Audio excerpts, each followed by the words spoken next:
इस जो नोटिस भेजा है लाला रहीम ने, उसकी सख्त लफ्ज़ों में मजम्मत करता हूँ कि लाला रहीम अपने गुंडे और अपनी बदमाशी के तौर पे इस इलाके की बजट जो हड़प कर रहा है, हम उन नुमाइंदों को जो पीपल्स पार्टी के लोग हैं उनको जिनने इसको रखा है, हम उनको बताना चाहते हैं कि ये धरती लावारिस नहीं है और ना ही ये सहाफ़ी लोग जो है लावारिस हैं।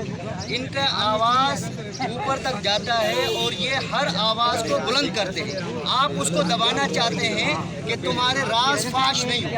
हर बच्चे को पता है कि तुम्हारा किरदार क्या है और हम तुम्हें बताना चाहते हैं कि ये गुंडागर्दी बंद करो और ये इलाके के जो पैसे हैं इसी इलाके में खर्च करो, वरना हम तुम्हारे को सीएम से लेके इस्लामाबाद तक में जाऊंगा और इन सहाफ़ियों का आवाज़ लेके जाऊंगा कि ये दबाना चाहता है हर आवाज़ को। और इलाके के पैसे जो हैं ये सिंध की बजट है, ये सिंधी कौम के पैसे हैं, ये तुम्हें खाने हर किस नहीं देंगे।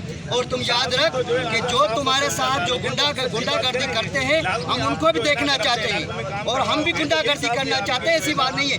ये सहाफ़ी मजलूम कौम है जो कि आवाज़ उठाती है और हर कौम का आवाज़ ऊपर पहुंचाती है। तुम उनको दबाना चाहता है, तुम हमको दबा, हम तुम्हें देखें कि दबाना क्या चीज़ होती है। हम इस लफ्ज़ों की मजम्मत करते हैं जो नबी अशखास के लिए वो दबाना चाहता है।